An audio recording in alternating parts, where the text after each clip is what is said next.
د حضرت جابر رضی الله تعالی عنہ نه روایت ده فرمایي چې نبی کریم صلی الله علیه وسلم فرمایلی چې د قربانی لپاره یو غوی یا یو وخ چې دی دا د وو کسانو نه طرف نه کافی کی یعنی صحیح کی. دې حدیث روایت مسلم شریف کړي. محترم مسلمانانو ورونو مخکې حدیث په ضمن کې مې دا خبره دله بیان کړې وه نو اوس صراحتاً په حدیث کې راغله چې غویي او دارنګې میخه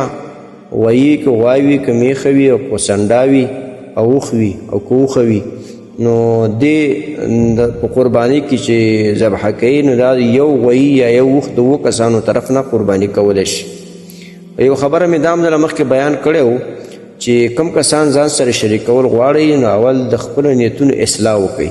چې د ټولو اووه کسانو خاص د الله رضا نیت وي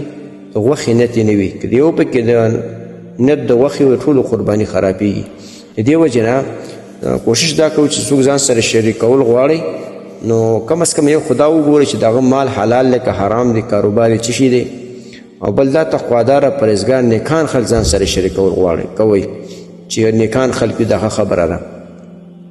او دا ده چې د غویي عمر چې دی هغه به چې 2 کلو نه کم نه وي او اوښ چې دی د 5 کلو نه کم نه وي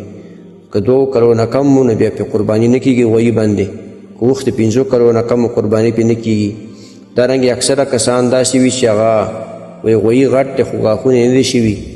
نو 2 کلو به وي نو اکثره کسان جلاپان دا چالاکي کوي تا باندې خوسۍ غویي خرڅوي او دا مې خپل کور کې ساتلی نو که ستا په اعتماد نه وي که ستا په اعتماد وي او ستا ګاونډي همسایي وي تا ته معلومات دي چې دا غویي 2 کاله ده ساتلی او غاښونه یې نه دي شوي بیا هم په قرباني کېږي چې 2 کلو وي اله او اکثر داسې چې 2 کلو نه وي هسې دروغ وي دا 2 کلو دی غاښونه یې نه دي شوي. د دې وجې نه احتیاط کوئ نو چې قرباني لپاره حیوان اخلئ کوشش وکړئ چې شک شبهې نه خالي وي او عمر یې د قرباني لپاره برابر وي.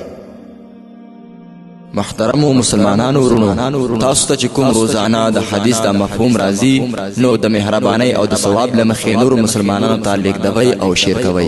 والسلام. د دیوبندي مسلک حنفي کاروان سټوډیو لخوا وړاندې کیږي.